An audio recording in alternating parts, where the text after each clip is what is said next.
تو میں نے کہا ہاں جی اس طرح کی 11ویں تو ہم ماننے کے لیے تیار ہیں جہاں بابا جی کو نفع پہنچانے کے لیے 11ویں دی جائے کہ اللہ تعالیٰ ان کے گناہوں کو معاف کرے, گناہوں سے درگزر فرمائے. اور ابھی ہمارے جو دوست ہیں ڈاکٹر احمد نصیر صاحب, انہوں نے بری امام والے جو گدی نشین ہیں ان کے ساتھ ایک پوڈ کاسٹ کی ہے, وہ کل ریلیز ہو چکی ہے. اس میں تو انہوں نے انکار کر دیا ہے کہ وہ لوٹے کی ٹوٹی سیدھی نہ ہونے کے اوپر بندہ جو مار دیا تھا بابا جی نے, وہ کہتے ہیں جھوٹا واقعہ ہے. رحمت للعالمین صلی اللہ علیہ وآلہ وسلم کے ماننے والے کا کریکٹر یہ نہیں ہو سکتا, اور غوث پاک تو رسول اللہ صلی اللہ علیہ وآلہ وسلم کے سچے امتی تھے, وہ کبھی بھی اس طرح مرید کو جلا کے راکھ نہیں کر سکتے. تو میں نے کل باقاعدہ ان کا شکریہ ادا کیا فون کے اوپر کہ آپ نے بڑی جرأت دکھائی ہے, لیکن میں نے کہا کہ بابا جی, ہاں وہ جو باپا جانی ہے ہمارے, ان کو بھی بتائیں. انہوں نے تو لوٹے کی ٹوٹی والا واقعہ جنات کا بادشاہ کتابچے میں لکھا ہوا ہے, اور وہ باپا جانی کا بھی قصور نہیں ہے, وڈے بھی سارے باپا جانی سمجھے. عبداللہ محدث سے دہلوی ہونے یا باقی, وہ سارے اس قسم کے واقعات نقل کرتے ہیں, بلکہ دفاع کرتے ہیں ان کے مفتی تو. اور دیکھیں دفاع میں یہ پیغمبروں کو تختہ مشق بناتے ہیں.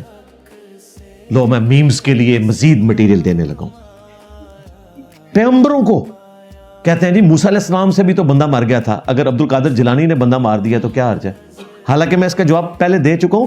وہ میمز والا مٹیریل جو ہے نا وہ شاید پرانا تھا, لوگوں کو پتہ نہیں چلا, میں نواں دین لگا. اے دوبارہ تو بنانی میم نہ دی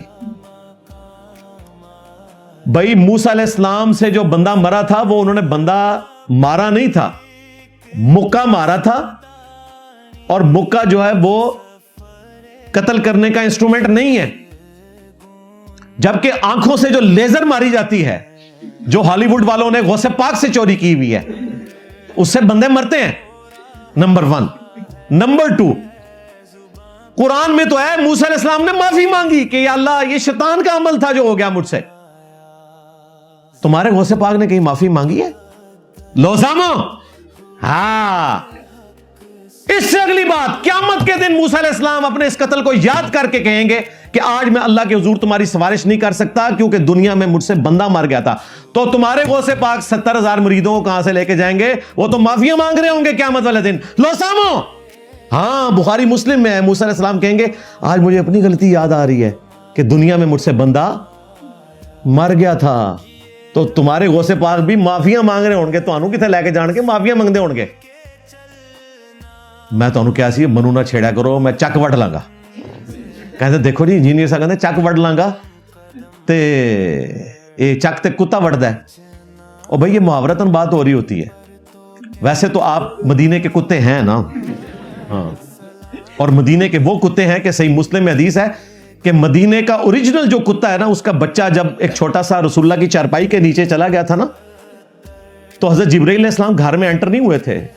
حضور کو خیال ہے کہ جبرائیل نے وعدہ کیا, وہ آیا نہیں. یہ صحیح مسلم شریف ہے, مولانا شریف نہیں ہے.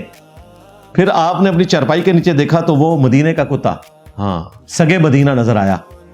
آپ نے کہا انو کڈو ایتھو باہر ہے, کراچی بھیجو انو واپس. یہ آج کی لینگویج میں بات کر رہا ہوں, یہ نہ ہو کہ کہیں کہ انجینئر صاحب نے حدیث میں لفظ خود سے داخل کر دیے.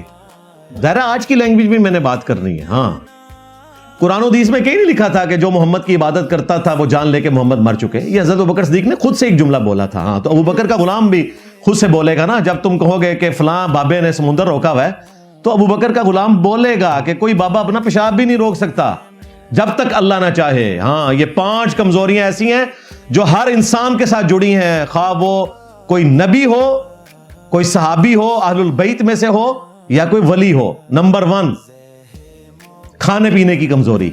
عیسیٰ اور ان کی ماں کھانا کھایا کرتے تھے. نمبر 2, ٹوائلٹ نہیں جائیں گے موت واقع ہو جائے گی. بابا جانی کا پیشاب بند ہوا تھا, آغا خان سے انہوں نے علاج کروایا تھا. نمبر 3, نیند. ہاں. نمبر 4, بڑھاپا. اور نمبر 5, موت.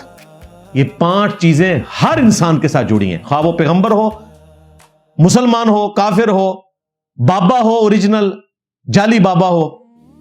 یہ کمزوریاں جڑی ہوئی ہیں. تو یہ اللہ تبارک و تعالیٰ نے کمزوریاں رکھ کے انسان کو بتایا کہ انسان کتنا کمزور ہے. تو میں اس طرح کی جب باتیں کرتا ہوں نا تو وہ سمجھانے کے لیے. تو نبی علیہ السلام نے جب وہ مدینے کے کتے کو نکالا تو حضرت جبرائیل علیہ السلام آئے اور انہوں نے کہا کہ یا رسول اللہ اسی وجہ سے نہیں آئے ہوئے تھے, سگے مدینہ بیٹھا ہوا تھا یہاں. ہاں, پھر یہ میرے اوپر اکثر اعتراض بھی کر رہے ہوتے ہیں, انجینئر صاحب جناب دینی پلیٹ فارم سے اس طرح کی باتیں کرتے ہیں. تمہارے بابے دینی پلیٹ فارم کے اوپر بیٹھ کے مرید جلا کے راکھ کر دیں, تمہارے بابے دینی پلیٹ فارم کے اوپر بیٹھ کے مریدنیاں کیچ کریں نہر والے پل پہ آ کے, تمہارے بابے دینی پلیٹ فارم کے اوپر بیٹھ کے چشتی رسول اللہ, تھانوی رسول اللہ, صادق رسول اللہ کو انڈورس کریں, تمہارے بابے دینی پلیٹ فارم کے اوپر بیٹھ کے کہیں کہ میرا جھنڈا محمد کے جھنڈے سے بڑا ہوگا اور محمد اور تمام نبی میرے جھنڈے کے نیچے ہوں گے. ہاں, تو بھائی رسول اللہ کی ختم نبوت صلی اللہ علیہ وآلہ وسلم کا مجاہد جو ہے وہ تفنن میں جن زی کو ان کے انداز میں سمجھا نہیں سکتا. آج ہماری بات کیوں سنی جا رہی ہے؟ اسی وجہ سے کہ میں لوگوں کے لیول پہ اتر کے ان کو سمجھاتا ہوں. تمہارا تو جمعے کا خطبہ سننے کا کوئی روادار نہیں ہے, اسی لیے دوسری اذان کے وقت لوگ پہنچ رہے ہوتے ہیں.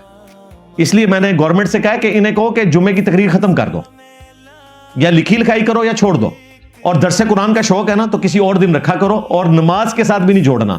یہاں نماز کے ساتھ ہمارا کوئی درس نہیں جوڑا ہوا. 10 بجے شروع ہوتا ہے, 1:30 بجے دعا ہو جاتی ہے, نماز یہاں پہ نہیں ہوتی, نماز لوگ مسجد میں جا کے پڑھتے ہیں. تم اپنی مسجد میں بغیر نماز کی ٹائمنگ کے, بغیر جمعے کے کوئی درس رکھو, میں دیکھتا ہوں کون آ کے تمہارے ارشادات عالیہ سنتا ہے. یہ تمہاری اوقات ہے. لوگ تنگ آ چکے ہیں کہانیاں سن سن کے.